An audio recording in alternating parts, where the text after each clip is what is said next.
All right, good. Okay, welcome everyone. Tonight is a public hearing to give the town an opportunity to ask questions and make comments and hear some information about several municipal articles that we are putting on a referendum ballot in conjunction with the November 3rd national election. The board saw this as a pretty unique opportunity on a lot of pretty important issues to get we anticipate well over 2,000 people voting and having their say in these issues. We've had a pretty concerted effort to get as much information out there as possible. There's a bunch of stuff, including the documents we're going to review tonight on the website. We've mailed notices to every household about these public hearings and the meeting itself. So we're really making an effort to, in this kind of electronic meeting world, get the word out and educate people and get the most informed, broadest representation of voters that we can. So tonight is a step in that. I'm going to share my screen here for a second and show an agenda.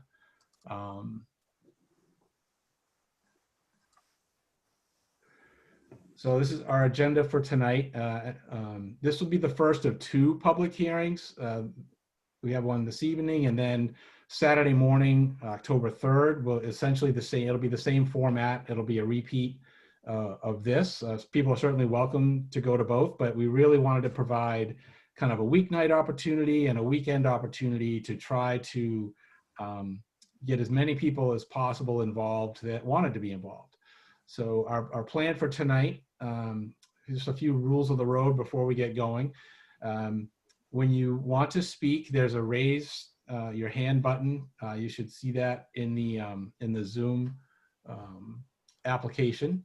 And if you're not seeing it, click the three dots like next to your name, and you should see a raise hand button there. Or at the bottom, there's a participants button that I think you can open up. And towards when that panel opens up towards the bottom, there's a button that says raise hand. So town office staff will be acknowledging people when it's their turn to speak and turning on their microphone, or I'm not sure if they have to turn it on. If you turn it on yourself, we'll figure that out. So please use that. And just like any other public hearing or town meeting, when it is your turn to speak, please state your name and your street so that we know who you are.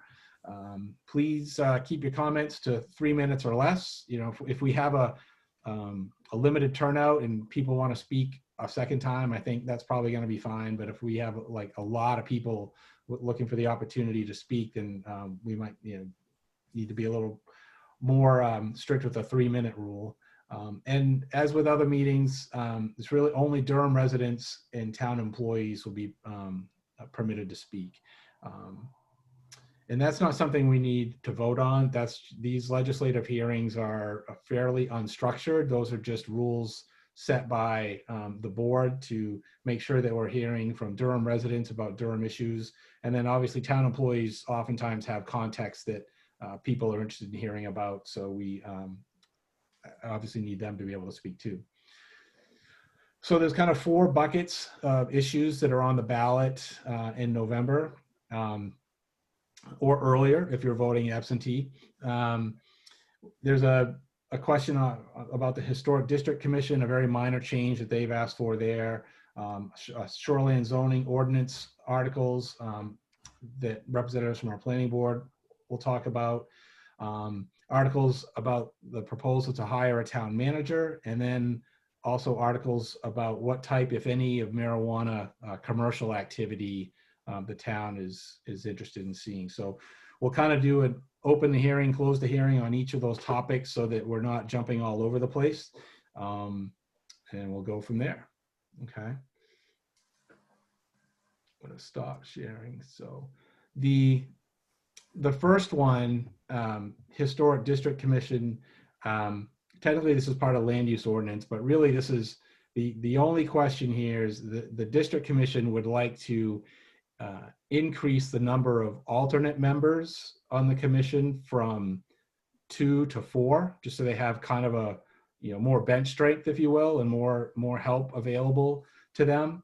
And because it's a the 2 alternate members is written into the ordinance to make it 4. We have to actually change the ordinance, and changing an ordinance requires a town vote. So that's what's going on here. But that's really all that's involved in that historic district commission question. So is there any public comment or questions on the historic district commission topic?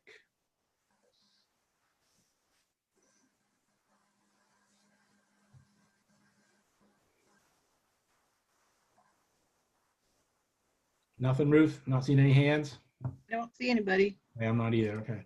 All right, then I'm going to move on then. The next topic that we'll open the hearing for is changes to the shoreline zoning ordinance articles, and I'm going to turn it over to our planning board chairperson, Ann, to talk about that. Hi, everyone. As Kevin mentioned, my name is Ann Torregrossa, and I am the current planning board chair.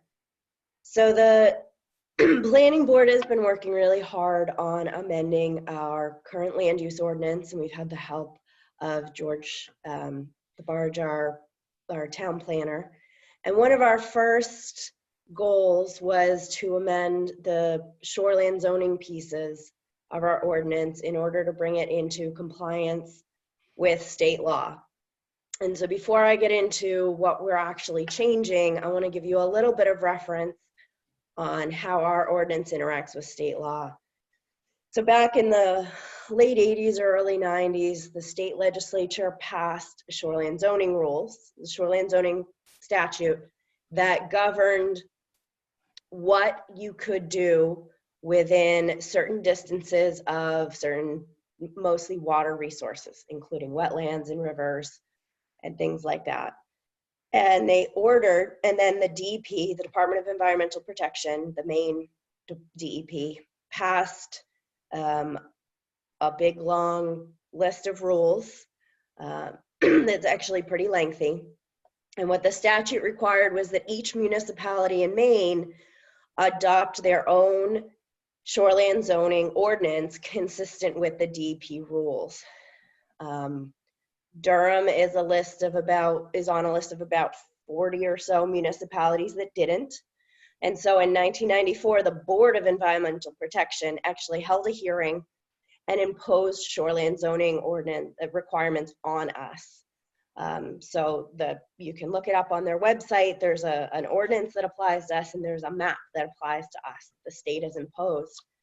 And so what that means is that if you come to the planning board or the code enforcement officer or the zoning board of appeals or the selectmen, we are obligated to apply the state rules, not just our local ordinance, because it's been imposed upon us by the state. And if we don't do that, actually the state could sue us. And the state has sued municipalities in the past over shoreland zoning issues. We certainly don't want to be in that position. So what this ordinance change does is it brings us into compliance with the DEP regulations. And the DEP has reviewed it, has given us a tentative thumbs up. Once this passes town meeting, it'll go back to DEP for final approval. And once they give it final approval, they will lift the state imposed ordinance on us.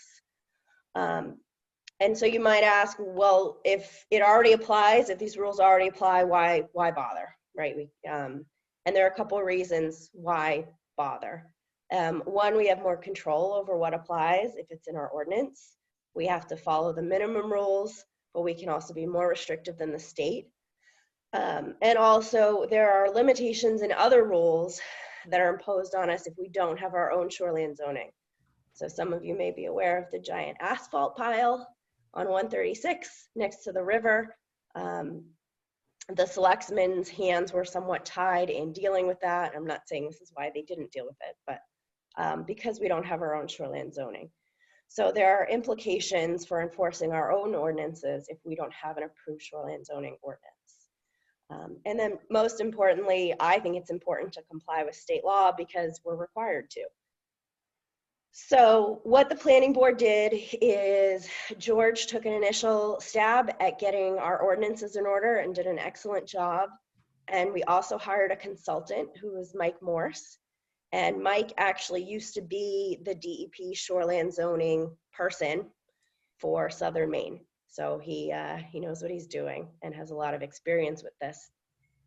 So they both went through our maps and our ordinances, and they made edits, excuse me, they made edits to bring us into compliance with the shoreland zoning rules at the state level.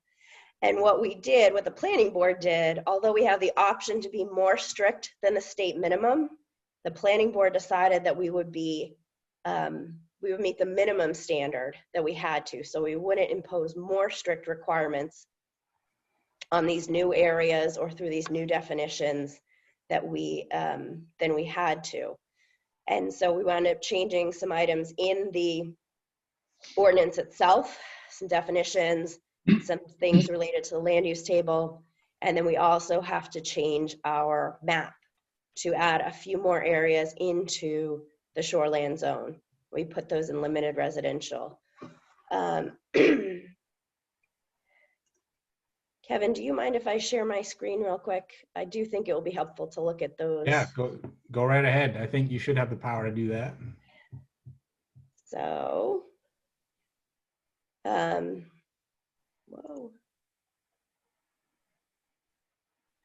So this is what is changing on our current map. And so so these were the areas identified by both Mike and the DEP. So the DEP said, hey, Durham, you need to get these areas into protection. So wetland 1 is going to be limited residential, which has some abilities, and that you can see right here. Wetland 2, and George, please correct me if I'm wrong on any of these, is what's called a forested wetland. That's going into resource protection. Wetland 3 is here, which is going into resource protection. Wetland 4, you can see at the bottom, 5 and 6. So these are the areas that are being impacted on our map. And I can go into more specifics about the ordinance changes if folks are interested, but I think that will probably have fewer impacts on people than changes to the map. So I have other members of the planning board here. We're happy to answer any questions you have. We did have quite a few public workshops, and we took public comment at a few of these, which was really helpful to us. But that's the framework. That's why we're moving forward with this. That's why we're doing this work. And this is work that every municipality in the state has to do or has it done for them by the DEP, which is currently where we are. So I think that's all I have, Kevin. Okay. Ruth, I can't see the participant list. Oh, there we go.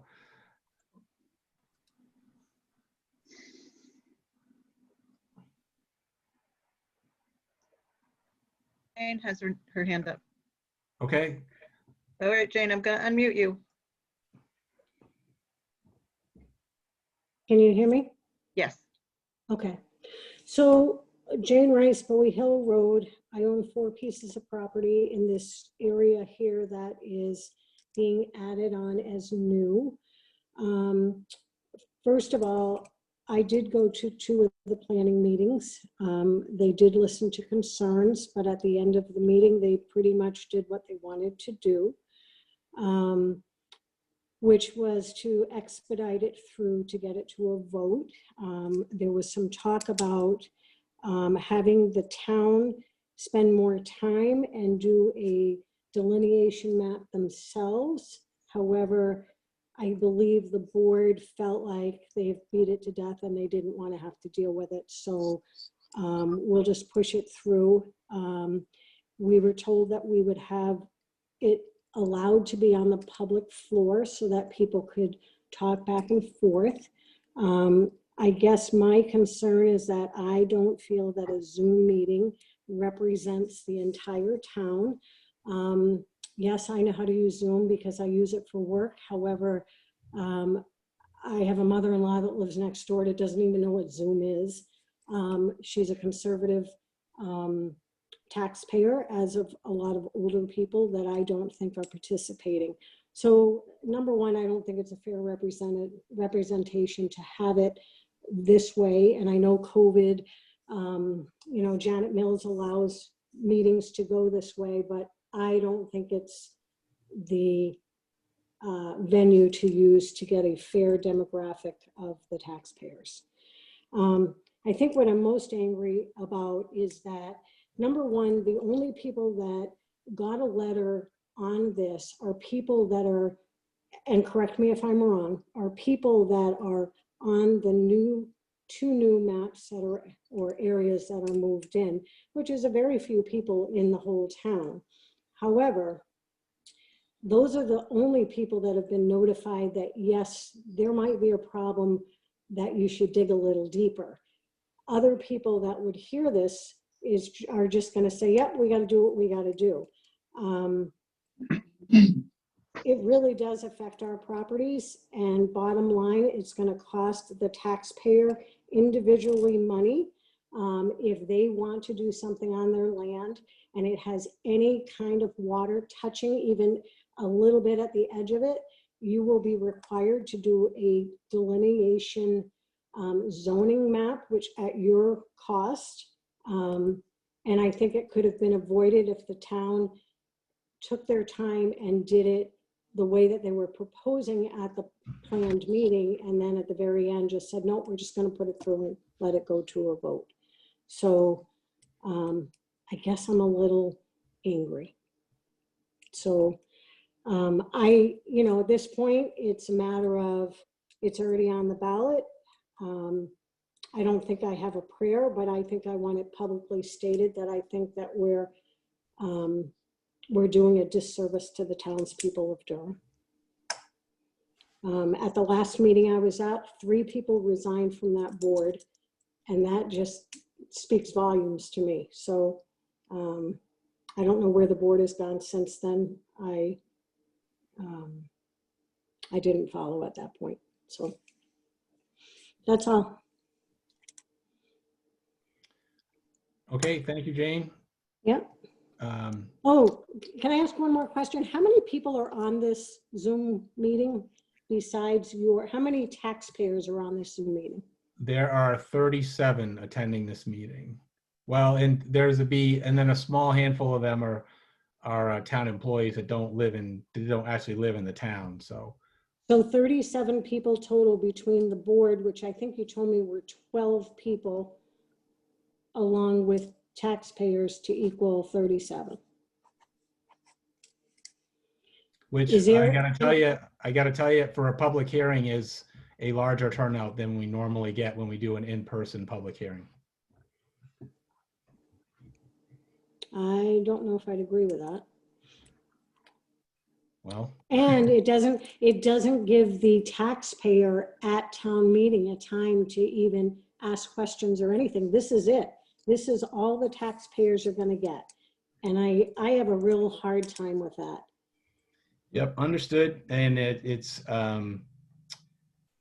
but I think Zoom is not the only way to participate. There's also someone you can just call in on a phone, and you wouldn't have the video portion, obviously, but you can listen and participate via phone. I think we have at least one person I can see that's doing that, and maybe 2. There's another Samsung phone down there on the list. So yeah, I hear what you're saying, but I think this notion that town meeting is like the ideal vehicle for gathering a broad spectrum of public input is not really true either. I mean, typically we have 150 or less people at an in-person town meeting. And I think in this case, the board saw the opportunity to get a much broader representation of public input. And while not ideal, it's the best we could do, because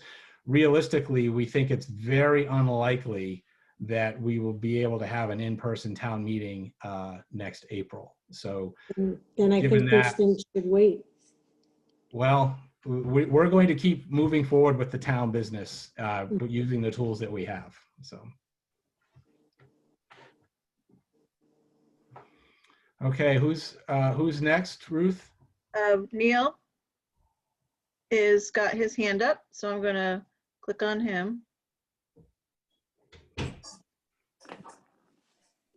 Hi, I have a couple of questions. Who determines the wetlands zoning geography? And if we're meeting state minimums, why do we even need this? Why isn't the state sort of imposing? This is kind of an informational question. Why doesn't the state just impose this on us? So the state has imposed it on us. But we are required to adopt it as part of our ordinances under state law. Because we didn't, the state has imposed it on us. Because we haven't adopted it as part of our ordinances, there are limitations in other areas that we can't take enforcement on and other things. So that's why it needs to be incorporated into our ordinance. I hope that answers your second question. For your first question, it's actually DEP working with our consultant that determines the wetlands. And actually, just to address Jane's issue, she asked at public meeting that the town hire a surveyor to survey the individual properties that would be impacted by this. No town in the state does that, and that would be a cost to the taxpayers that frankly the planning board wasn't willing to impose, particularly when nobody else does it. And also that cost to an individual applicant is the same after this passes as it is today. So if someone in one of these new areas came to us yesterday, the planning board, we would say, hey, you need to go get a survey and delineate those wetlands because the DEP has them marked as wetlands, even if the town doesn't. So I don't know if that answers both of your questions, Neil, but if you have a follow-up, I'd be happy to.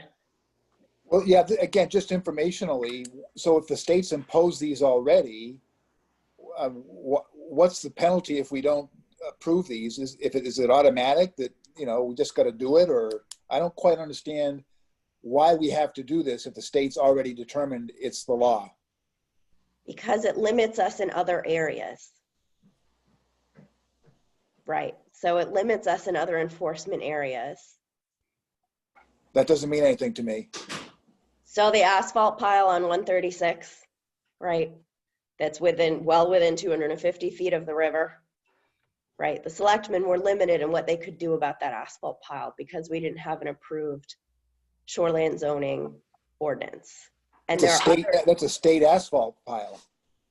Right, but So if we had a they're breaking their own law?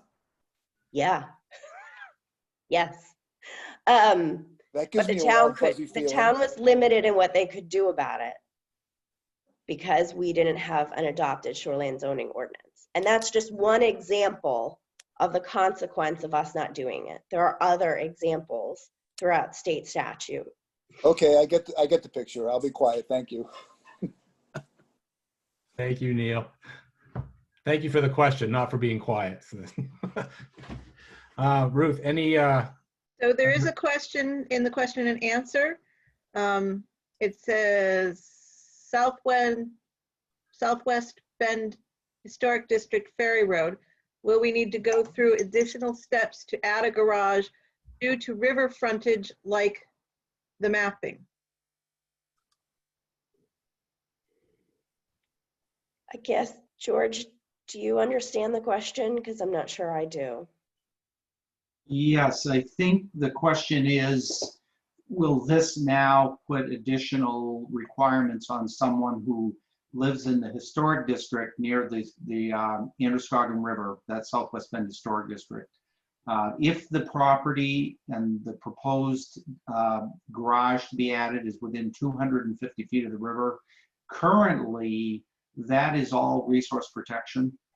And there are rules that talk about expansions within even resource protection, but generally no development is allowed within 250 feet of the river currently both under the town's zoning as well as the state imposed shoreline zoning. So, but again, there may be provisions in there for what they call the expansion of non-conforming uses. So even though something is not allowed, there is a process by which someone can go through to go to the Board of Zoning Appeals, I think, and have a review of that. And there are specific rules, and those are actually in this draft, which is part of the issue. Right now, as you pointed out, Ann, accurately, the state has imposed the model guidelines on the town.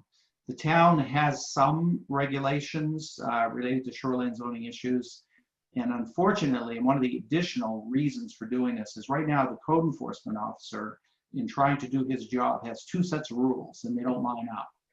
And so there's a lot of confusion for property owners, for the code enforcement officer, for someone trying to get a building permit. Which rules do I go by? And so the goal here is to make the town's regulations consistent with the state regulations and get everybody on the same page. So hopefully I answered that specific question about the garage expansion in the Southwest Bend district if it's within 250 feet of the river. And so I think just to bring us back to this, the answer for Daniel is the same under the existing ordinance as under the ordinance that will be proposed. This will not change anything with respect to that. If the garage is within 250 feet of the river, then there are other rules that will apply and limitations that will apply. I hope that helped. Okay.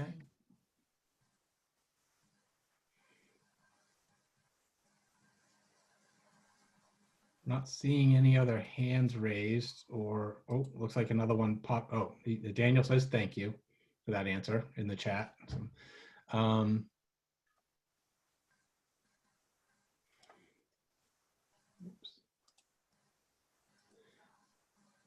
any others? Jane, Jane and Neil, your hands are still up. I don't know if you have additional comments or questions or if it's just up from before. Neil's is down now. Jane's is still up. Jane, did you have something else to add? Ruth, can you hear me? Oh, now we can. Yep. Okay, so I just wanted to make a comment back because Ann stated that at the last meeting that what I was talking about was having a delineation surveyor do just the two new areas, and that's not what we discussed. I think the planning board had discussed doing the entire town because the complaint was that those lines were not clear. And so how was a person supposed to know what they were going to go by or not? And so that was the conversation that came up. It wasn't just because Jane wanted it done in her the two new areas. It was done it was supposed to, or talked about, done for the whole town. And when I left the meeting, that's what I thought they were doing. But when I reread the transcript or looked at the, the replay of it, people had talked in the background and said, nope, we'll just put it through and off it went. So that's where I'm coming with that piece right there. I just needed that to be stated because I didn't want you to think I just wanted someone to do me a favor. It wasn't me. It was to make it clear for every taxpayer where those lines were. That's it. Okay, thank you, Jane. Yep. Okay. Any other comments or questions on the shoreland zoning topic?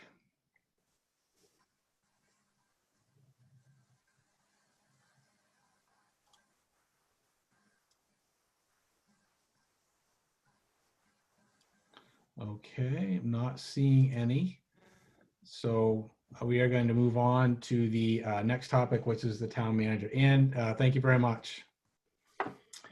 Okay, so so we're now open for discussion on the town manager proposal. I do have a presentation that I'm going to go through that may answer a lot of questions ahead of time. or generate some questions that you about stuff you hadn't thought about. This presentation I'm about to go through is on the town website and has been for, I think, a couple of weeks now. But we'll go, and it will continue to be up there to reference further on, or you can follow along if you want. But I am going to share my screen so that everybody can see it. Okay. All right, so what's in this proposal? A little bit of an introduction, a look at, what the current state of Durham's town government structure is and how it's changed over the last few years, the key benefits to having a town manager, a cost estimate, what a transition timeline would look like, what the search and selection process would look like, what would change and what would not change in town with regard to things like committees and town meeting and things like that. And then kind of a summary of the roles that people or different functions play if we do have a town manager. And then in the appendix, there's a couple of different organizational charts that kind of illustrate the structure with and without a town manager. So really what's been driving this, the recognized need by the board for a town manager is that, managing a municipality, even a mid-sized one like Durham, is becoming more and more complex. And it's something that's becoming less and less realistic for a part-time elected officials to properly oversee those functions, or to the degree that we would all like to see them supervised. And kind of telling is that currently 85% of communities in Maine with populations over 3,500 have a town manager. Durham, as of the last census, was just under 4,000, and I'm sure when the next census comes out, we're going to be a bit bigger than that. So we're at the size where a lot of communities make that transition to a town manager. So this presentation will kind of go through what that might look like, how it would cost, how much it would cost, and things of that sort. So this last paragraph kind of talks about, a common question is like, well, what's the difference between, having a town administrator and a town manager? And the key difference is kind of their scope of work and responsibility. So a town administrator, and let me say we have a very good town administrator right now, is responsible for the town office staff and the administrative budget. Whereas a town manager is kind of responsible for everything. So all the functions would report up through the town manager. So that's, the road commissioner, fire chief, planner, code enforcement officer, town office staff, so that all of our department heads have a direct supervisor, which is something they don't have today.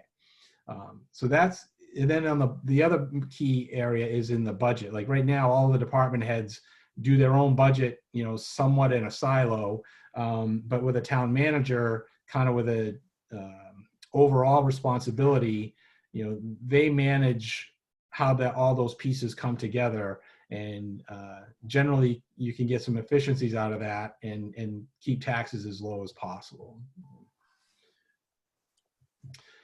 So we'll look at our government and how it's changed a little bit. We have several positions in an entire public works department, that didn't exist several years ago. So now we have 10 full-time employees, whereas in 2014 we had 4. But the structure of the town's employees and the organization and how it's run hasn't changed in response to that growth.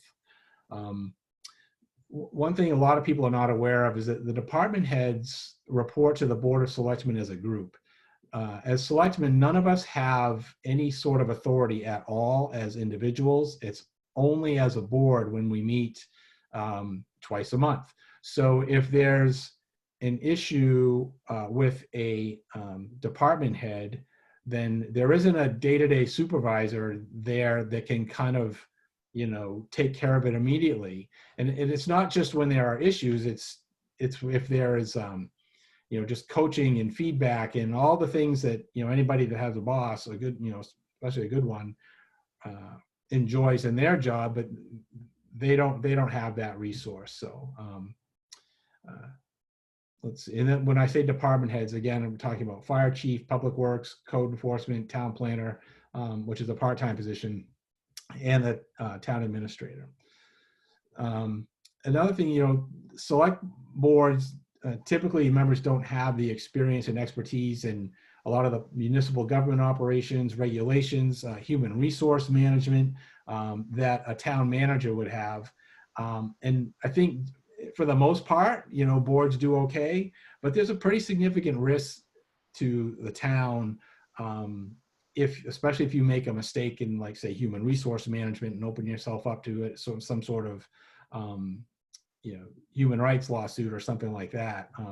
So having that professional management is important there. And right now, as we said before, no single role has cross-functional responsibility and accountability for the town budget and operations. So key benefits of the town manager, kind of really, I put it into 3 buckets. It's human resource management, because it's that daily leadership and supervision for all the department heads and staff. Continuity of leadership, you know, as select board membership changes, you know, as it obviously does over the years. Ensure employment issues are handled properly and according to state and federal laws. And then we talked about budget management as another key area, you know, the town-wide budget focus versus just focus on, you know, your own department, day-to-day oversight of town expenditures across all departments, and a level of expertise in long-term planning and management of capital expenditures. And one other aspect or benefit of a town manager that I haven't really mentioned yet is kind of that strategic guidance and vision. You know, having that ability and experience to kind of be able to pick your head up and look over the horizon a little bit and not just be dealing with every little daily task that comes at us every day. So, you know, being able to identify trends and opportunities and threats as well. I'm not necessarily talking about security threats, but, you know, things that could perhaps result in a big tax impact to residents or something like that. And then we look to that position to make appropriate recommendations to the board. We often hear anecdotal stories from other towns that have added a town manager that it's given them more visibility and exposure to, you know, grant opportunities and maybe other funding sources that are out there. And it's, as I've mentioned at first, it's that ability to navigate the increasingly complex municipal, state, and federal regulatory environment.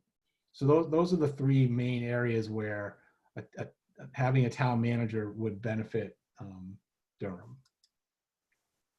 So how much would it cost? And these are estimates, but we feel pretty good about these estimates based on the, we used the MMA, Maine Municipal Association resources to do some salary survey work of comparable sized towns and what the town manager salary typically was.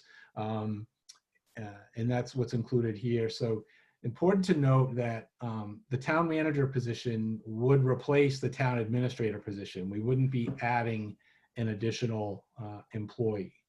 The salary expense difference between what we're paying now and what we would pay for a town manager in the future is approximately $35,000. You know, I mean, that could go a few $1,000s either way, but based upon the information we have right now in terms of what we're spending for that position, that would be the difference. And our total municipal budget is a little over $3.5 million. So this would be an increase of a little less than 1% on the municipal budget. And the municipal budget is typically about 23 to 24% of the total expenditures for the town, including schools, county, and what they call the overlay. So we do include one-time expenses of up to $8,000 for executive search services, and I'll talk more in detail about that later in the presentation. But essentially, we would this is a really important position, and typically towns use services from the Maine Municipal Association or in some cases a private law firm to assist with the search and selection of a new town manager. So the board considers this funding and you know, kind of critical to successfully hiring a town manager if the town wants to hire a town manager. So Approving the town manager without the funds for the search would put us in a really difficult position because this is a really important thing and we want to make sure that we do it right. So. What would the timeline look like? So November 3rd is the actual vote. So there's the article first asking the town if you want to adopt the town manager plan. And that as detailed in Title 30A, and the citation is there. And there's also a link here where you can go read it yourself. It's technically a change in the form of government, if you will, which is why we have to vote on it, because a town manager is a legally defined position in state law, whereas a town administrator is not. Town administrator is essentially whatever a town wants it to be, whereas town manager is a legal construct. But as you'll see, it doesn't really change anything about town meeting or how the functions of various committees or anything like that works. So the second article is where we're asking for approval of the funds to do the executive search. So if both of those were approved, we would immediately start the process with Maine Municipal Association, and that starting in November and taking us through March. And we've already discussed this possibility with Maine Municipal Association to see if this timeline was possible and realistic, and they assured us that it definitely was. And then at the April 2021 annual town meeting is when this change to a town manager structure would become effective.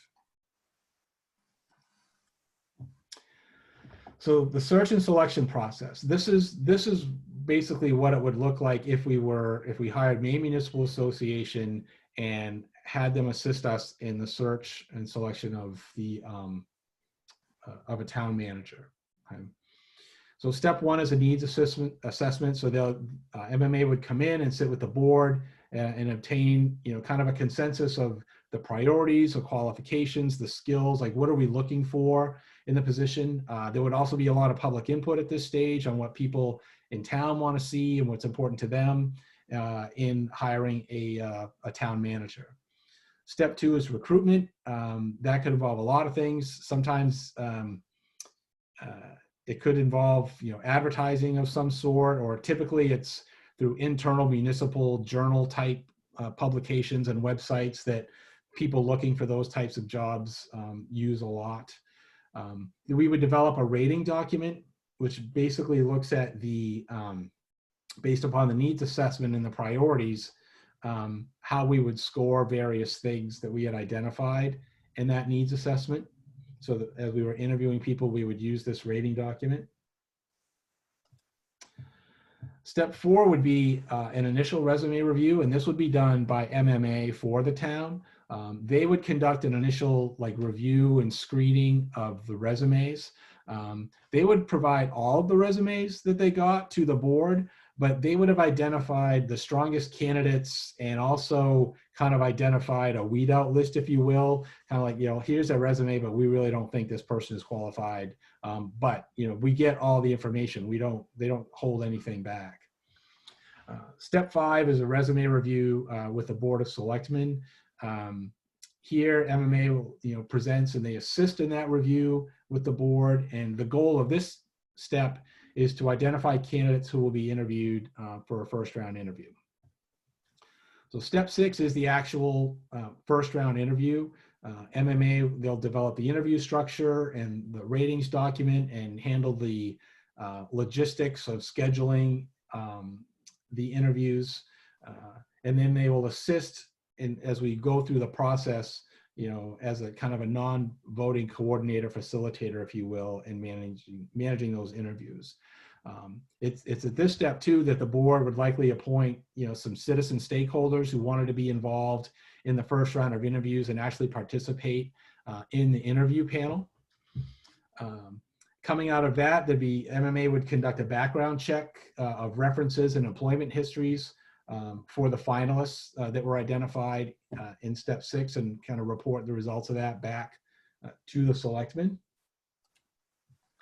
Step eight would be a second interview where we would interview the finalists, and MMA really gets involved here in advising us regarding, making sure we're following all the proper procedures in terms of, excuse me, a hiring decision, making an offer, dealing with any press releases or communications like that.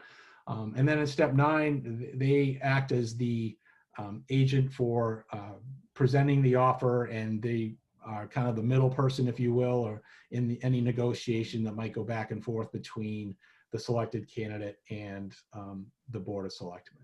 So that is the process and assistance, basically what we get for our money by using the search services. So what would change if we had a town manager? What are the big things that would be different in town?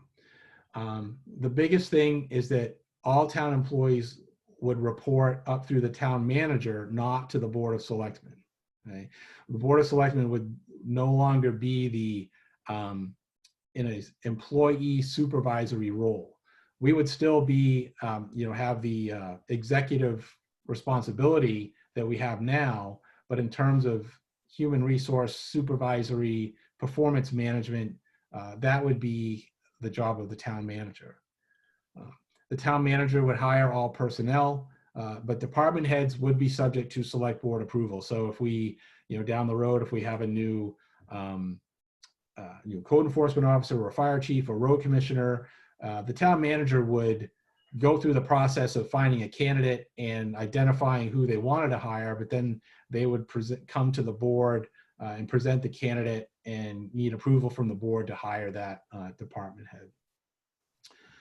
As we talked a couple of times, or as I talked, the town manager would be responsible for the total town budget across all departments. That would be a change, not so much visible to citizens on a day-to-day basis, but it would be a change for department heads and how internally the budget is managed and put together. And the select board, the change for us would be that if we have direction or thoughts or opinions or whatever, for department heads, we need to go through the town manager, who would then go to the department head. It would be inappropriate for me to go, if we had a town manager, for me to say go to the fire chief and say, Chief, I really think you ought to be doing this, or I don't think you should be doing that, you should be doing this other thing. If I had an opinion like that, I would need to take it to the town manager, and then it would be up to the town manager to take it from there. What would not change?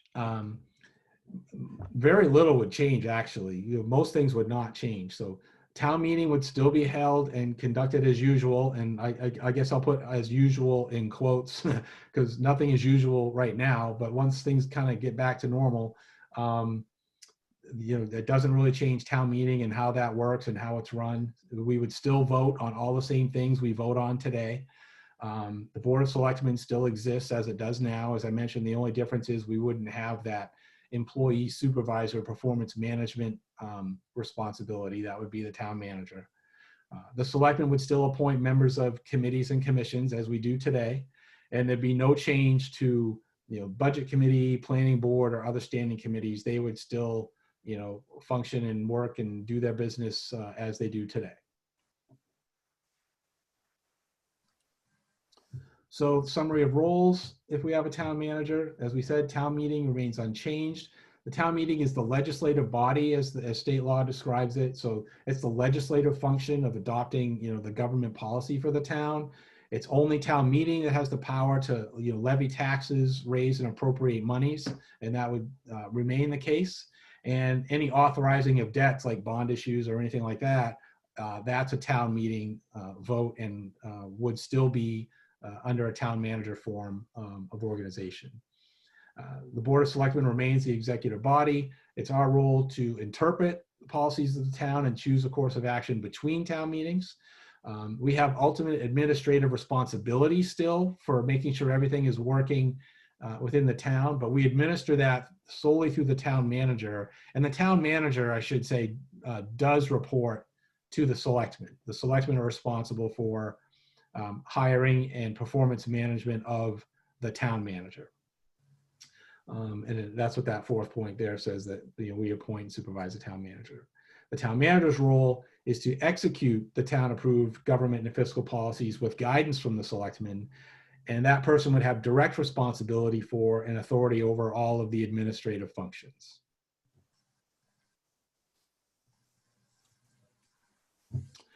So this was in the, so we're doing the public hearings now. There, as I said, there's information on the website. And this was I'll show you a couple of charts here. This is the current structure where you can see, so there's town meeting and the board, and here the board has both executive administrative policy function and direct administrative authority. That's that day-to-day supervisory responsibility.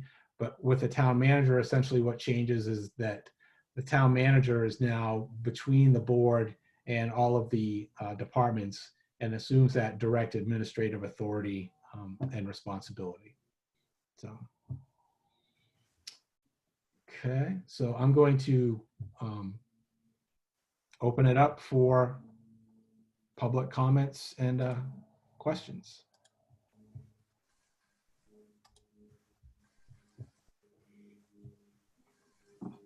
So Jane's hand is still up, but I assume that that's from before. So I'm going to go to Jeffrey Wakeman. Hey, hi, Okay. Jeff. Hello, this is Jeff Wakeman, Newellbrook Road.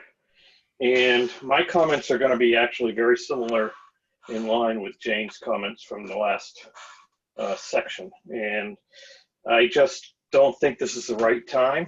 I think going forward, probably the town manager position may be the right thing, but I think we need to be able to discuss this on a town floor with differing opinions.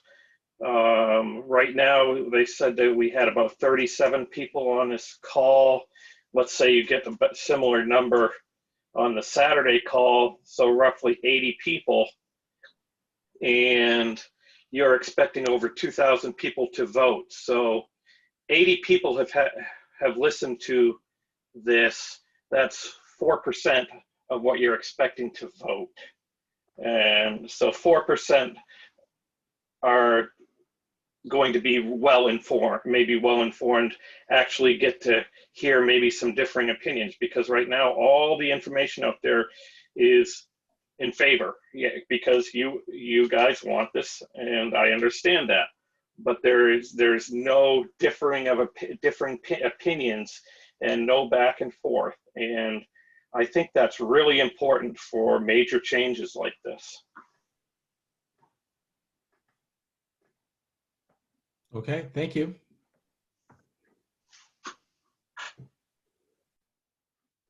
Okay, there is a question in the question and answer. It says, what role will the town manager play with school budgets, etc.? No role. The town manager is purely for the municipal function. As everybody knows, the school budget is managed by the school board. I suspect that I guess I shouldn't say no role, because every year the RSU does reach out to the community leaders, be it town council or select board members, and there are a couple of meetings along the way where the budget is discussed and the towns can talk about, kind of what they're dealing with, and the RSU kind of, provides some insight on what they're thinking in terms of their budget, and there is some give and take there. But in terms of, managing the budget and having any authority or responsibility for the school budget, there wouldn't be any there isn't any for a town manager. Okay, so Jane has got her hand up again, so I'm gonna ask her to unmute. Hey, so I'm looking at this card that we got in the mail about public hearings, and at the bottom of it, the last bullet point is adopting the town manager select board town meeting form of government.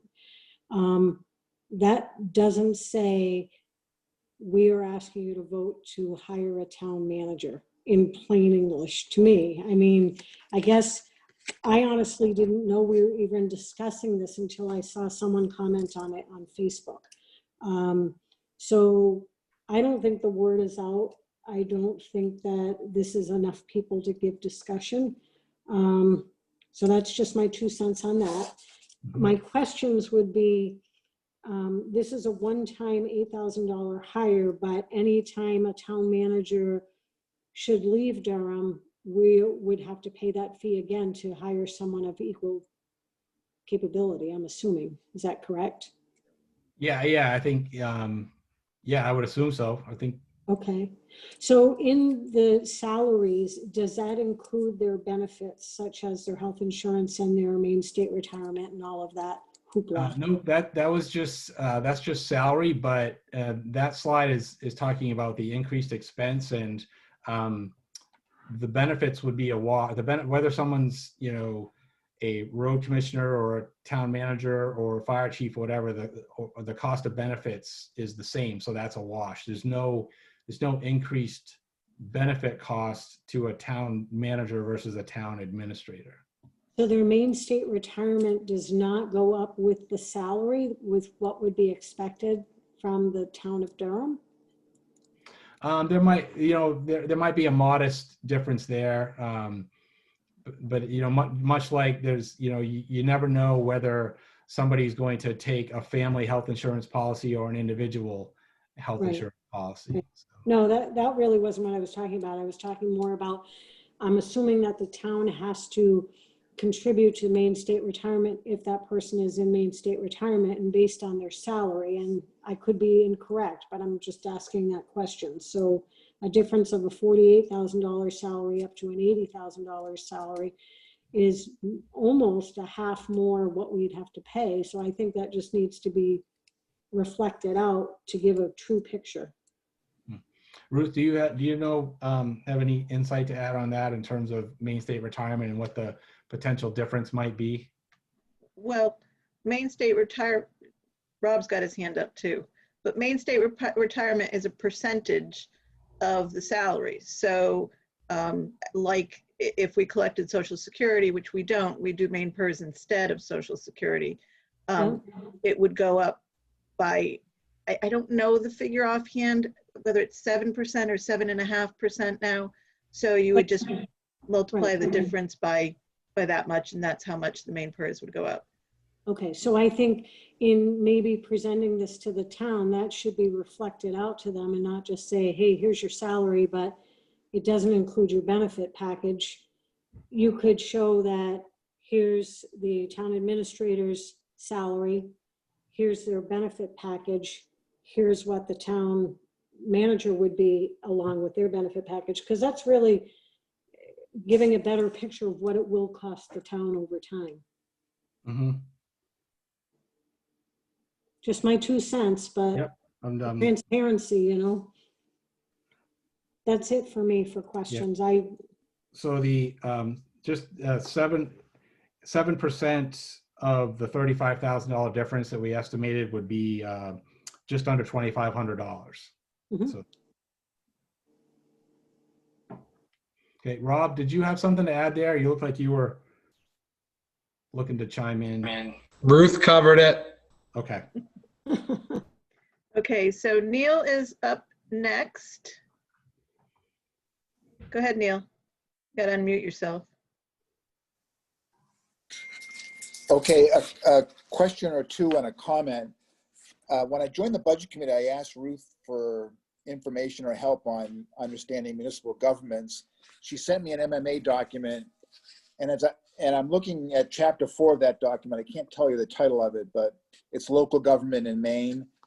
And as I read it, it's, I think, saying that the town meeting selectman manager form of government is what we already have, because there are several variations of that form of government, including an administrative assistant. So just, are we chartered for something specific as a form of government? No, Durham does not have a charter. So when you don't have a charter, you know, different things, different laws apply. So town, as I mentioned earlier, town administrator is not a role that's defined at all in state statute, but town manager is. And the town manager role, with the town manager, there are parameters in terms of the hiring and firing and what their duties are and things of that sort. So when you adopt, as the state puts it, the town manager plan without a charter, it kind of spells out all that detail. And that's why we provided the link if people want to get into all the detail, but we have covered the significant things in the presentation kind of in like layman's language, if you will. But if you want to go read the statute, we provided the link for that. So then just a quick comment from this document. It says, in the town meeting selectman manager form of government, the legislative and executive functions of the government remain fully separated. The town meeting continues as a legislative body, determining what laws should govern the town and where the money is to be spent. The Board of Selectmen is to the executive body, but now has a single chief administrator. But it says there are many variations of this form of government within Maine communities. Towns have considerable flexibility in determining which offices will be under the town manager, which department the manager will head, which departments have separate persons in charge reporting to the manager, and which officers will be elected at the town meeting. And, Right. and you guys control that. So there's a lot of flexibility in that. And so rather than belabor this whole thing, I kind of agree with Jeff that this should be done at a public town meeting with people able to talk and answer questions. And I mean, it's important. I'm not violently opposed to it, but I don't have enough information yet. And then just a question, have you considered a part-time town manager? I think to answer your question, no, we haven't considered a part-time town manager because working as closely as we have, that's not, in the board's opinion, that's not what the town needs.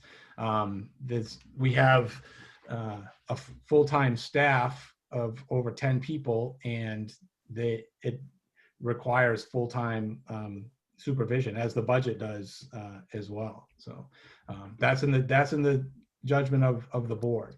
As far as you're right, there is a lot of flexibility and direction you can go with regard to the town manager plan. And where a lot of towns start from is that they're in a position where maybe the road commissioner and the treasurer and other offices are still elected, if you will. And so if you're still doing that, then when you build your town manager plan, you kind of have to identify what are you going to do with those positions. But Durham, over the years, has already dealt with all of that. Durham has already made the decisions long before we considered a town manager that that all of these department head positions were not going to be elected, but they were going to be appointed by the Board of Selectmen. So they've already handed off that responsibility to the executive function of the board. And so that's one of the reasons that we feel very comfortable with this, and that it's a very minor change in many ways for Durham, is that Durham is already like 85% of the way to a town manager plan form of government anyway. The only missing piece is the town manager itself.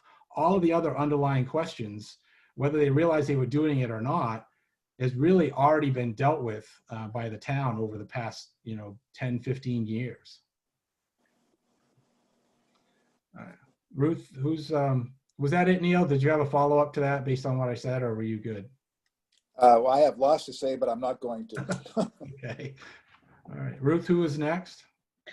So there's a couple of questions in the chat. They want to know if the town administrator position would be eliminated with the hiring of the town manager.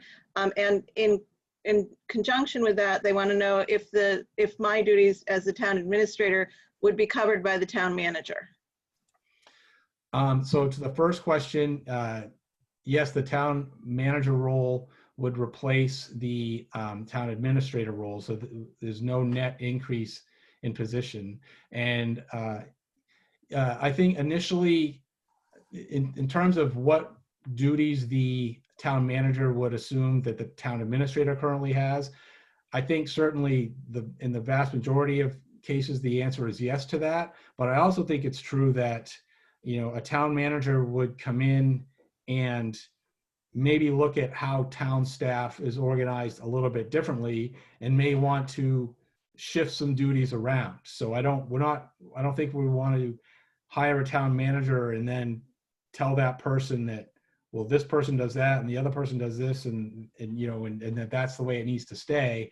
I think one of the things you look for in a town manager is to come with a fresh set of eyes and look at maybe things ought to be done a little bit differently in some cases. So, but I think for the most part, yeah, the core functions of the town administrator would be assumed by a town manager, plus the additional responsibilities of the oversight of other departments and other employees. Okay, John Simino is next. Yep. John, unmute yourself. There you Got it. Got it. So my question is kind of about the overall capacity in the town office. I mean, in general, I'm supportive of the shift, having been on various boards, committees, and working with town staff. I see the gap and the need. I guess my bigger question is, as we grow as a community, will two clerks be able to cover the window and allow the town manager that we bring in to do the job functions that we're paying them the additional money to do? I just don't have a feel of kind of the capacity of the windows, vacations, holidays, sick time, how much administrative time is kind of currently used up for that and might draw away from things the town manager might be working on. Yeah, I think that I would have a similar response as the previous question, is that we somewhat need to have the town manager kind of come in and make an assessment on that. I think it's likely that they would say, you know what, if I'm going to do more like town manager type stuff, if you will, then I can't be on the windows as many hours as the previous town administrator was. But I think there are opportunities in the budget to and in the structure to shift hours around, if you will, and look at positions a little bit differently. Like, for instance, we have, there's a part-time secretary position, there's a part-time information technology position. I think there's enough hours there that a town manager could probably, at least in the short term, shift around and maybe use more efficiently. But it's also completely, it's possible that we could hire a town manager and after, a year or several months or whatever, say, we really need, another, part-time person in the town office, and here's why. And if that happens, then it would go through the budget review and scrutiny process just like anything else, and ultimately would have to be approved by the town to happen. So.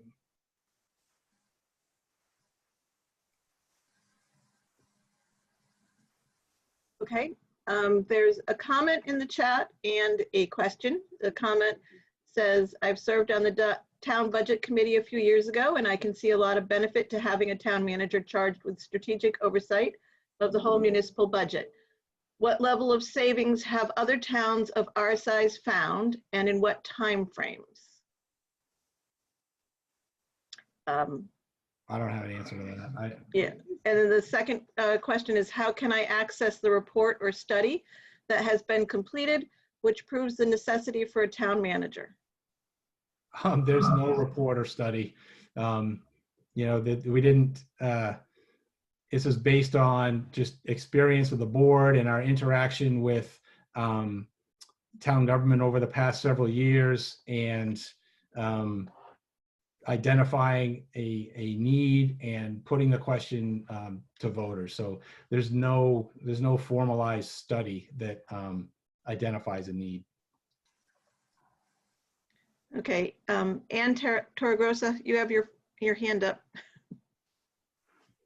Sorry, I just wanted to provide a little my own public comment. In my professional capacity, I've worked with a lot of towns over the years of varying models, and having a single professional in charge of the town streamlines just about everything. It also allows them to build more regional relationships and coalitions, and can be more responsive to concerns of the public, can dedicate more time to that, and can really help prioritize goals for the town and move the town in a particular direction much more efficiently. They also, as chair of the planning board, I've also had, and this is not in any way a criticism of staff, but because there's no single point of contact, for example, I've asked for something to be done and staff didn't know which one was going to do it and wound up not getting done because there's no single point of contact, there's no coordination. And I think it would be really helpful to have that one person who they can all report to and figure out how they're supporting the selectmen and the boards and various other things. The one thing I do want to emphasize is that it is critical to get the right person. So I absolutely agree with the professional search services, but if this goes through, I would really encourage the selectmen that if you don't get the right person the first time around, don't just take anybody, because really the value to the town will only come if we have someone who has some experience, who knows what they're doing, who has some leadership, and can address the concerns that you have of why we need a town manager.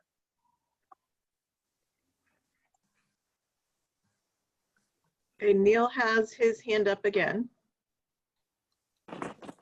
So, two comments. One regarding the question about cost savings. Anybody with the title of manager is going to need a secretary. So you know that's coming after we hire a town manager. And could someone give me an example of a regional coalition, I guess, which saves us money?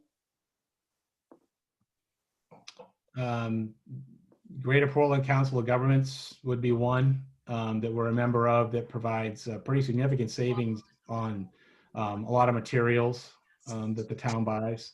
So we're already part of that. Yeah. Yeah. What's Friday? We don't need a town manager to make us a part of that. Well, that wasn't your question, Neil. Well, Wait, you haven't been. yeah, okay, whatever. I'm done. You're not gonna spit on them and have somebody drill in your mouth. Don't spit on anybody. They suck it out into this Don't be funny. 55 gallon Do you wanna do that? canister. Alan, your Alan, mic is on. yeah, you might want to mute yourself.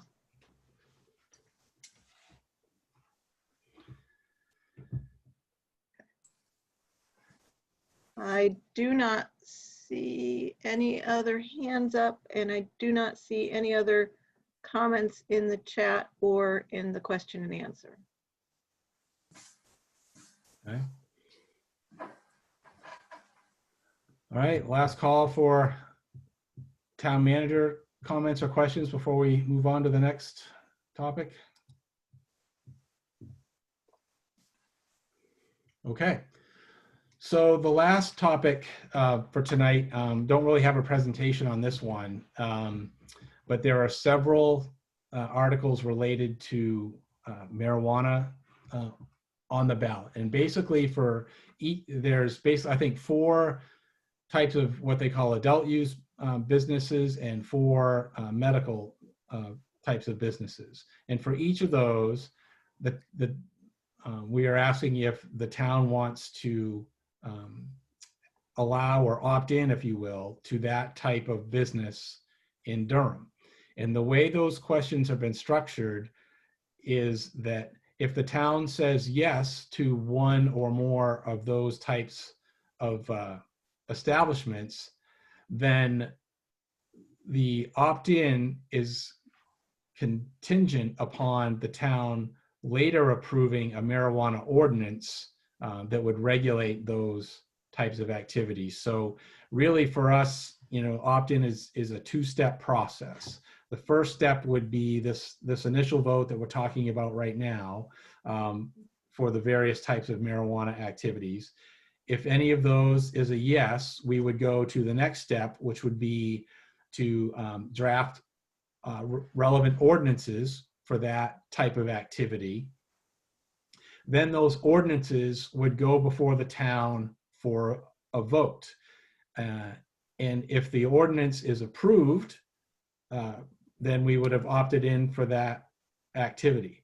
If the ordinance is not approved, then we would not be opted in, and we are essentially still in the opt-out, and the process would have to start over if somebody was really looking to have a particular marijuana-related activity approved in town.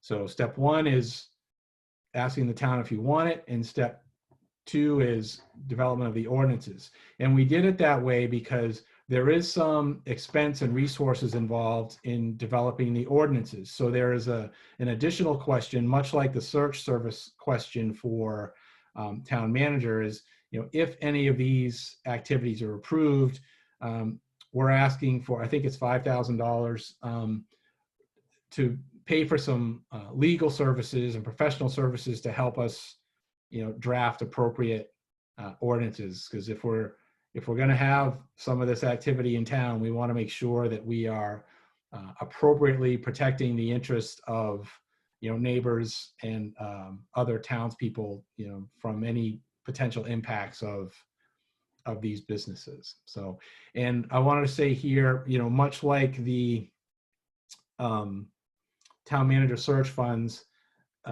both the board, the select board, and the budget committee have recommended the funds should any of these pass, but especially the budget committee wanted it to be very clear that just because they recommended approval of the funds does not necessarily mean they are in favor of any of the marijuana establishments happening in town. It was more of a, well, if the town approves it, we want to make sure we do it right type of vote. It shouldn't be interpreted as any sort of endorsement for any of the marijuana related activities. Okay, there was actually quite a bit of concern in that meeting that the vote to support the funding would be misinterpreted as a vote supporting marijuana businesses, and I just want to state as strongly as I can that that was not the case. So, okay, so I guess we will open it up for any comments or questions on the marijuana articles. Okay, I am going to start with the chat because that was up first. First of all, I have a thank you for your time spent on these presentations. And then I have a comment about marijuana. I see marijuana businesses popping up all over in surrounding towns. I don't see a need for any marijuana related businesses in Durham. I would not want any related businesses in town without a police department, which we don't have. All right, and Neil has his hand up. So is there any financial benefit to the town if these things get approved for? So my take on this financially for the town is we have real estate taxes and there's no other taxes associated with this, right? So if for example, the guy who's looking for approval on this already owns land, already owns a building, he plants pot, and there's no increase in the income for the town if that happens. Is that correct? Yeah, that's 99% correct. I would say there might be, very marginal increase in property tax revenue if the assessed value of the property would increase. For businesses, there's also a small amount of personal property tax for equipment and things of that sort, but it's again not really very significant.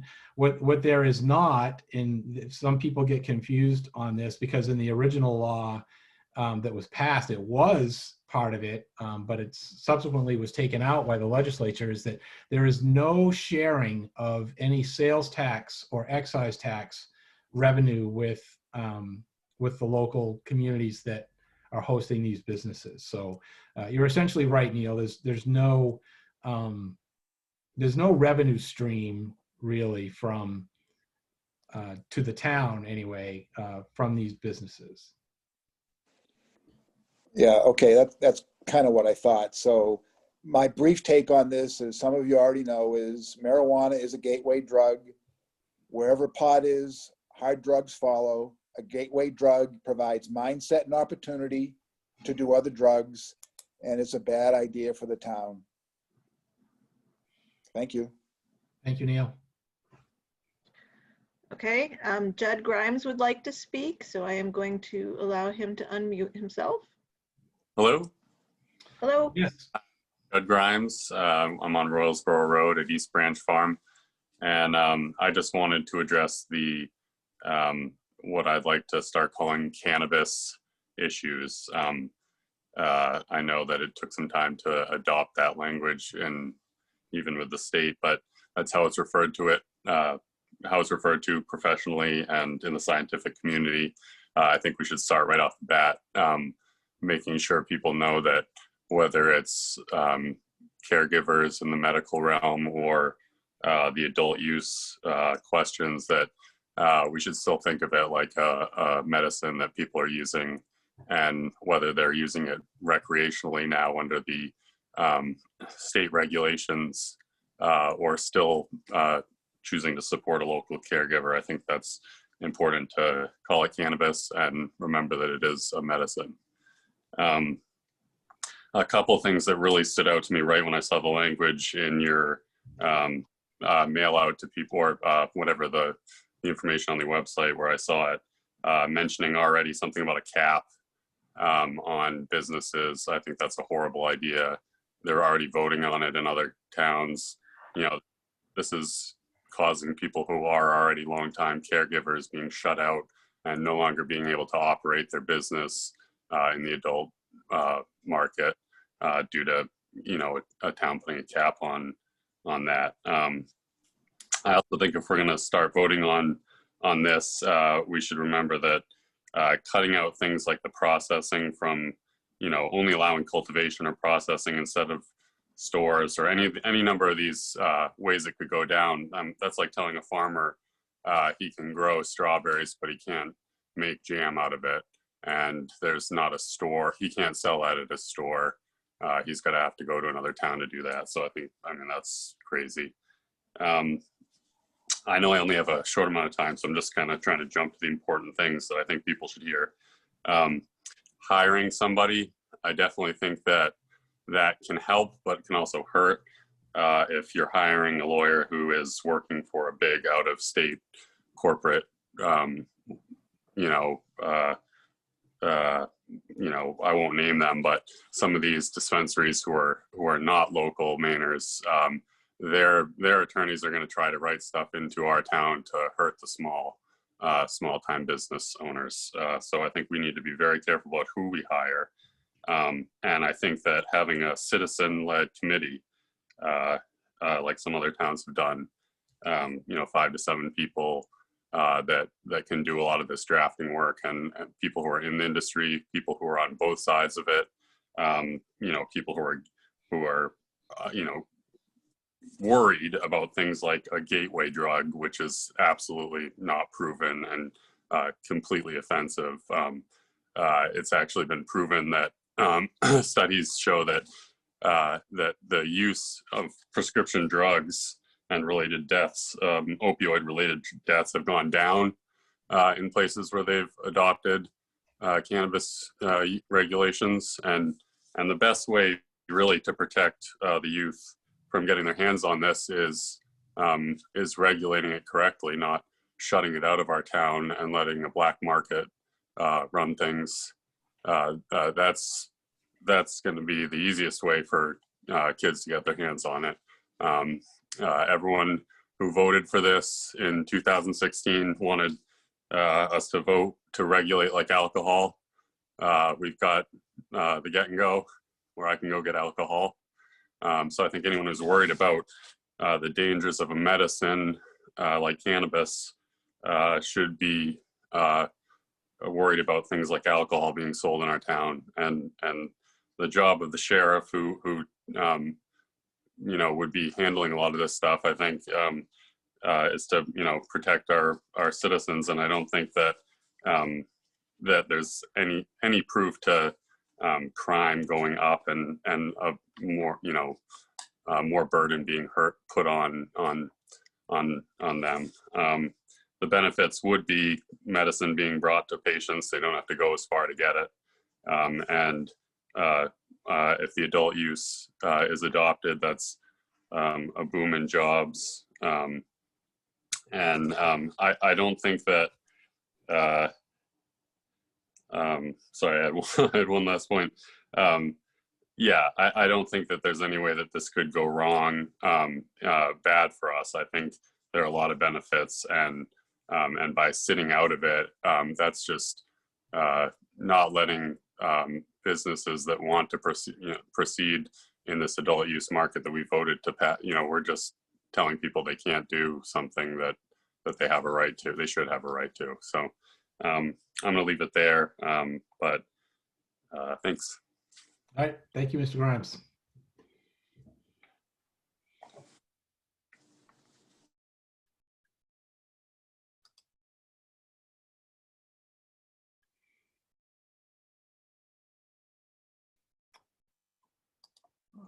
Let's see. Anne has her hand up again. Yep, Anne. So just briefly to address the last comment, I'm not aware of any strawberry jam makers who have ever blown up their facility because they're using butane to process strawberry jam. So I'll leave that there. I actually am pretty in line with what Jean has commented. I don't have an issue with marijuana stores or processing or growing in general. People have been obtaining their cannabis medicine in Durham since presumably, you know, for more than 10 years when this became legal. I don't think this changes anything for them. And certainly it's getting easier in all of the surrounding towns, as Jean pointed out. I think it's wrong for Durham because we don't have the staff capacity or sophistication to do this well. You know, there are significant fire issues, particularly with manufacturing, but also with cultivation, depending on how it's done. There are security concerns with any marijuana business, including retail. Testing, frankly, is nobody's going to locate a testing facility in Durham. If they did, I frankly wouldn't care because they're very sophisticated operations to begin with. But some of the other operations, even operations that are very well funded, can make a lot of mistakes that can cause some really serious and scary dangers for our town. And I just don't think we have the staff, time, and sophistication to address it. I also have been in pretty close communication with the state, who is responsible for enforcing this, and they're not going to save us in that area either. They're doing the best they can with the staff they have, but their enforcement staff is limited. Their enforcement staff also, they're not engineers for equipment and safety either. So they're doing the best they can, but they're not going to save Durham from its own lack of staff and ability to oversee this. So at least for me, I don't see this as a good fit. And as Neil pointed out, there's almost no additional revenue that will come in to Durham from this, and there will be a lot more burden administratively, even just from neighbor complaints and things like that.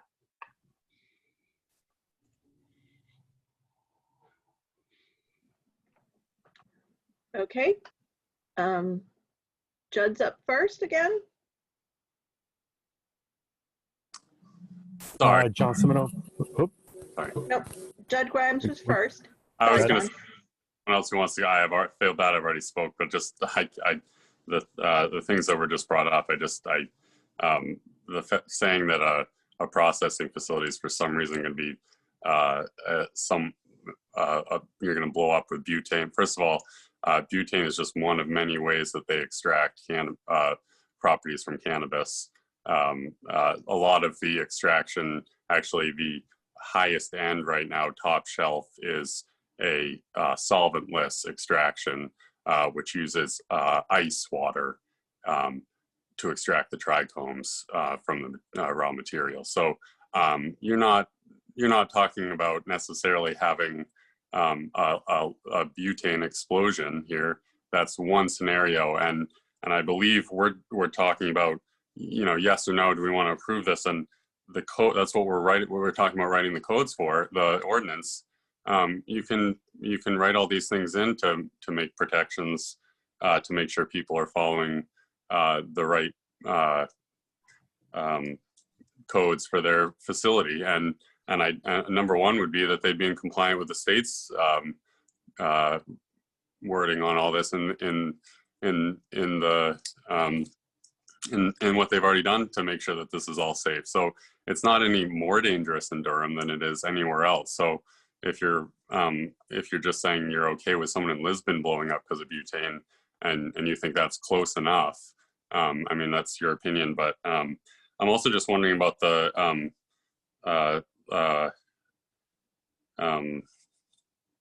licensing. The question everyone has with bringing revenue to the town. I'm just wondering why that can't be something also that's worked in. Anyway, that's all I have there. Thanks. Well, I guess I could answer. I mean, I guess it is true. I think some towns do charge fee for the local license. So I guess technically you could call that. I don't know if I'd call that a revenue stream, but I think we said there might be some modest money to the town from license fee or any increase in property tax. But I think the point that Neil was trying to get at was that it's not like the town is getting a piece of the action, like if part of the excise and sales tax was being shared. Sure. Not that would change probably a lot of people's minds. It's not really about the money, but yeah, your point is noted that there could be some revenue from licensing fees. Yeah. Okay, up next we have Neil. Oh, just two things. The black market argument for those people out there who may be talking to friends and neighbors is completely bogus, because the black market in states like Colorado that have legalized pot has not gone away for the obvious reason these people don't want to pay taxes. So the black market is still active and alive in these states that have had marijuana legalization laws for lots of years. And regarding the gateway drug issue, I just want to make one final comment and then I'll go away. Marijuana is a gateway drug. It was a gateway drug for me. It started with marijuana. I went through the alphabet and ended in heroin. And I can bring hundreds of people who will testify to that. So I don't know where John's coming from. I don't know what he's trying to push on the town of Durham, but it's bogus. Marijuana is a gateway drug, and it doesn't belong in any part of Durham as far as I'm concerned.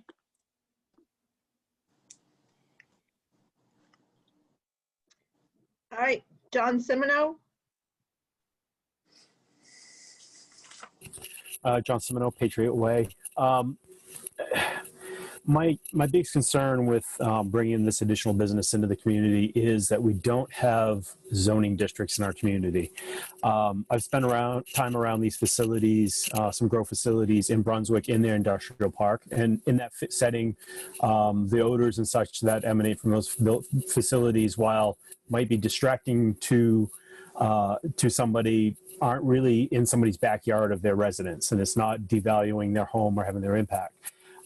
Having sat on the planning board for too many years and dealt with conditional use permits where neighbors felt that a daycare was unobjectionable, electricians, service vans in and out of their business were a challenge. Trying to fit what we already have for small businesses in our community is a challenge for our planning board. I think trying to integrate these business models into the community with what we have for infrastructure, for town staff, with what we have for a planning board and the absolute lack of a zoning district where there would be an industrial or retail district that would be appropriate is the biggest challenge. And you know, it's such a struggle. I can see it in bigger communities, and I can see how it can work. I don't object to it if it's people's choices. I just struggle to see how we fit it in our community since we only have one zone. Everything in Durham is a residential zone. If you want to do anything that's beyond residential character, there's a conditional use permit process, and it is really hard to manage the impacts of businesses that could be as complicated that would come with some of these marijuana businesses. Things like odor are very hard to quantify and measure, and would really set the board up in a tough position if somebody proposed one of these businesses and it was permitted into a residential area, a residential neighborhood, and how do you quantify the impact on those residents? So that's my biggest concern.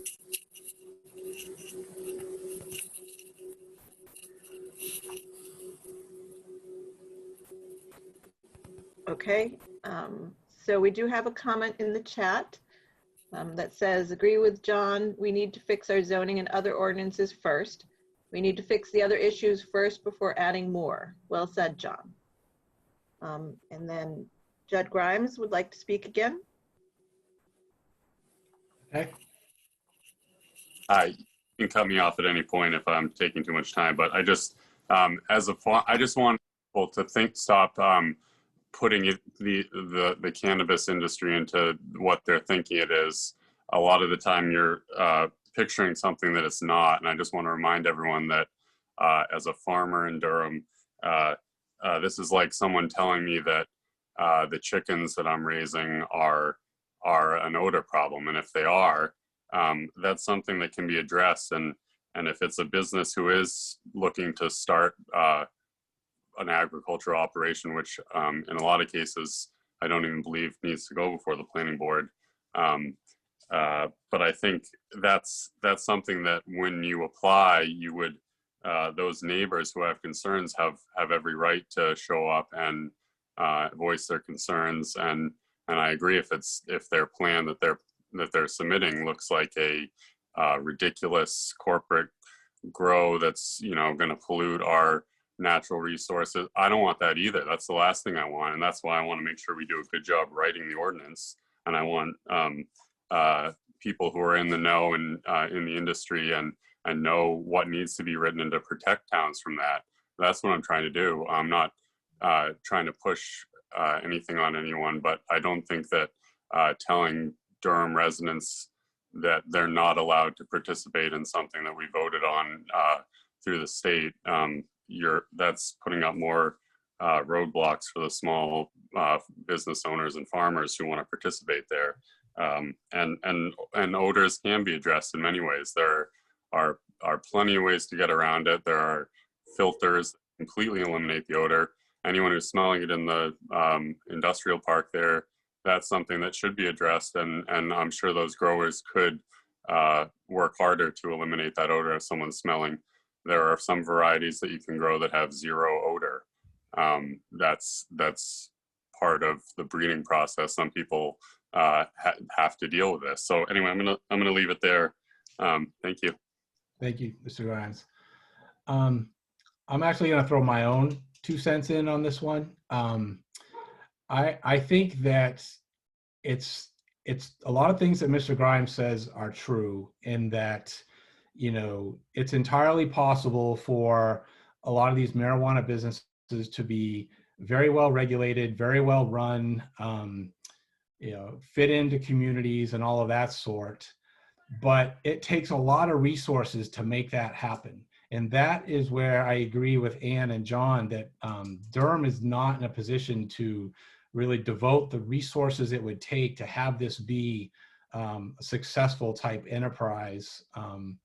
We're just, whether it's, you know, we don't have a local police department. Our code enforcement officer is already maxed out. We have challenges at the planning board level.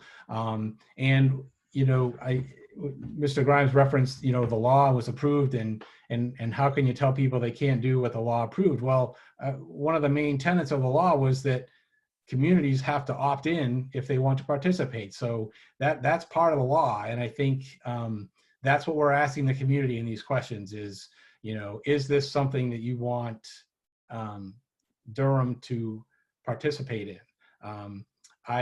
My personal hope is that it's no, because again, I just don't think the town has the resources and the structure to properly manage it. So that's my 2 cents. So any other comments, Ruth? I'm not seeing any.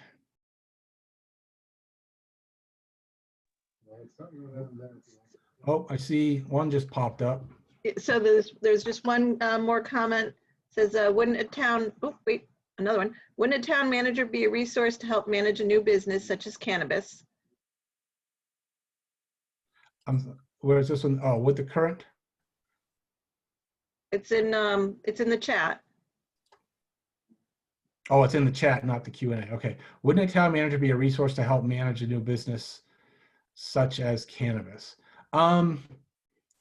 Perhaps some, but it primarily falls on code enforcement, law enforcement, and planning board. And that's not really, you know, certainly the town manager would have oversight over some of those things, but they're not going to be managing cannabis businesses in town.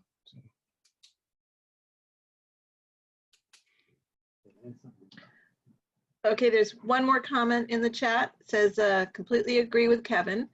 Why would Durham contemplate taking on the marijuana industry? I'm not seeing any benefit to the town, and I don't want taxes going up to benefit a few individual businesses. I think there's a hand up in the attendees section as well, Ruth. Yep, there's one hand up. I am going to, hold on, because I'm using an older version of Zoom. Okay, so I have to promote her to a panelist so she can speak, which I will do. All right. Elaine, can you unmute yourself now?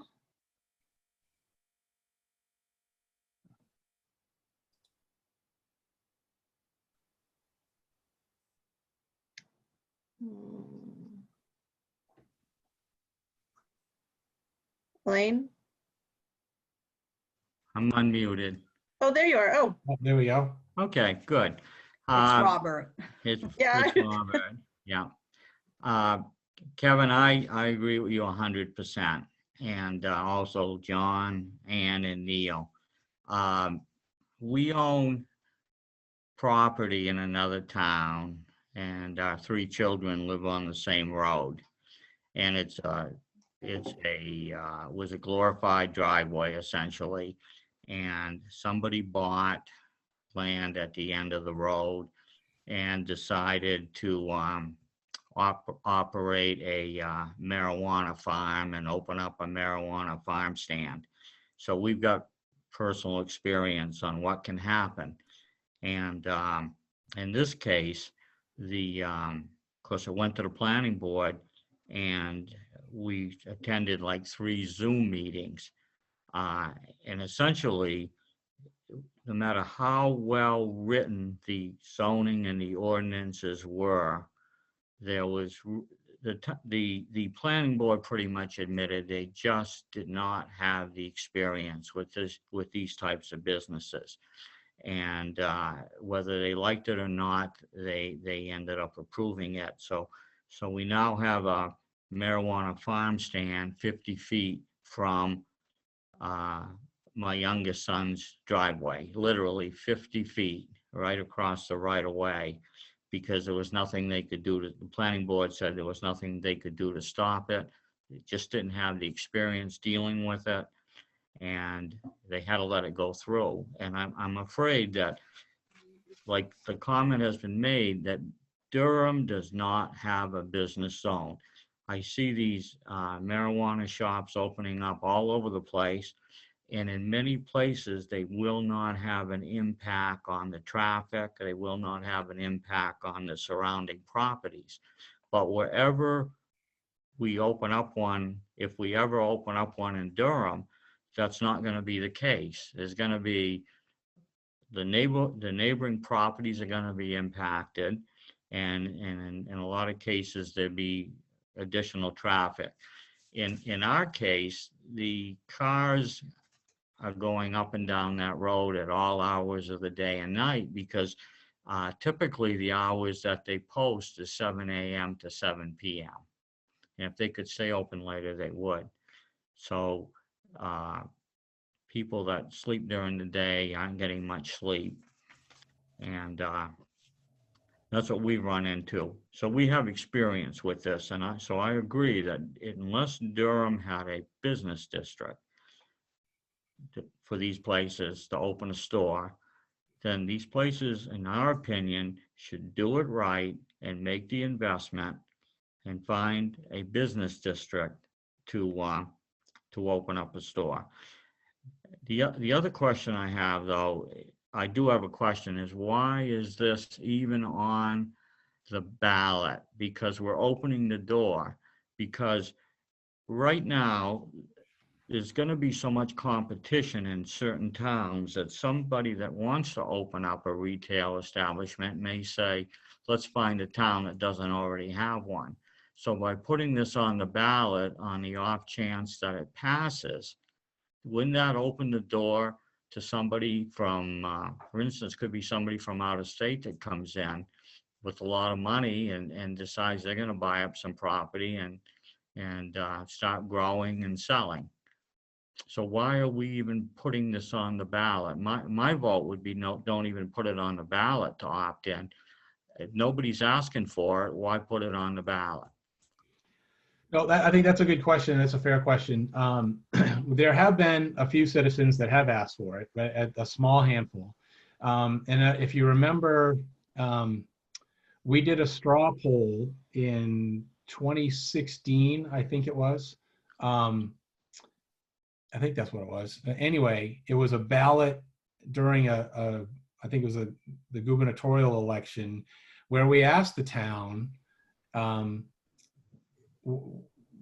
in a non-binding vote how they felt about these types of businesses. And it was very close, but every single one of them slightly won, like, 52 to 48, type of spread. So the board at the time had kind of committed to and gave its word, if you will, that, that if the straw poll showed that the town looks to be in favor, that we would put it out to a real vote. And so that's where we are. The straw poll indicated that at that time that there was significant interest in these business activities in town. And the board had said if we saw that, then we would put it out for a real vote. And that's what we're doing. Okay. Okay, so there's just one more short comment in the chat. It says regulate that in the ordinance. Yeah, that's from Mr. Grimes. So I'm assuming he's talking about some of the farm stand comment, probably from Bob. But yep. Yeah. And he does have his hand up again. Who does? Judd Grimes. Okay, one more time, Mr. Grimes. Hey, am I on? Yes. Yes. Okay. I just wanted to leave it with everyone, just to remember to think of it as a medicine, and remember that we passed this so that more people could have access to that. And the way everyone kind of is, making it sound like this big scary thing that's going to come in, and the comment about it out of state with a lot of money, I completely agree. That's the last thing I want, and I think we should make sure that doesn't happen. And I think we could be a leader in Maine amongst, and everyone's afraid right now to we don't have the ability, we don't have the resources, we don't have the knowledge. The planning board is too booked, the code enforcement office too booked, we don't have police. We could be a leader among towns, showing them how we wrote an ordinance that stopped all these scary, horrible things from happening in this industry, and we did it right.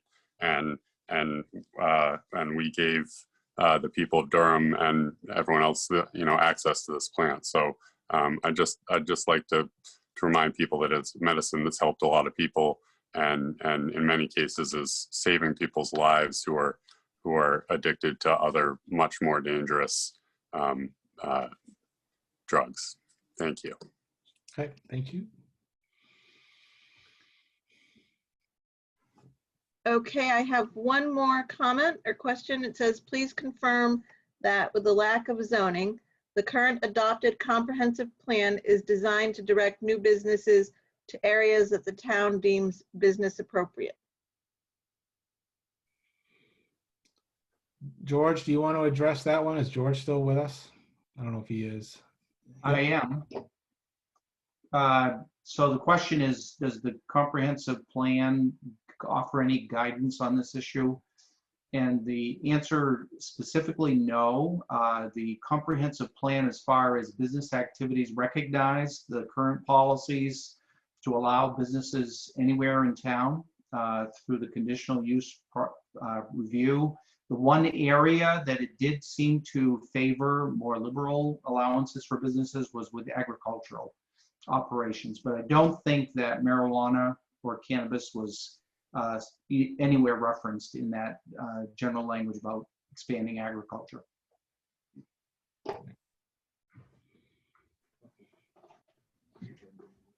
Chief Moore has his hand up. Okay, Where is he? he was there. I saw Okay. him. He's at the top of Chief, the list. okay, there you go. That was accidental. I apologize. Oh, okay. Oh, so you don't have a comment, Chief? Okay, Not at this time. all right. I do not see any other comments or hands. Nope. Okay, then I guess I would remind people that we get to do this all over again on Saturday morning, October 3rd. So if you think of new questions, or if you want to communicate to some of your friends and neighbors that you think may not have been aware of this, and encourage them to attend on Saturday. And again, there is a phone only option for people that don't have computers or Zoom or what have you. So we definitely want to hear from as many people as possible. So, but for everyone that attended tonight, I thank you very much for your participation, and we will see how it goes. All right. Enjoy the rest of your evening.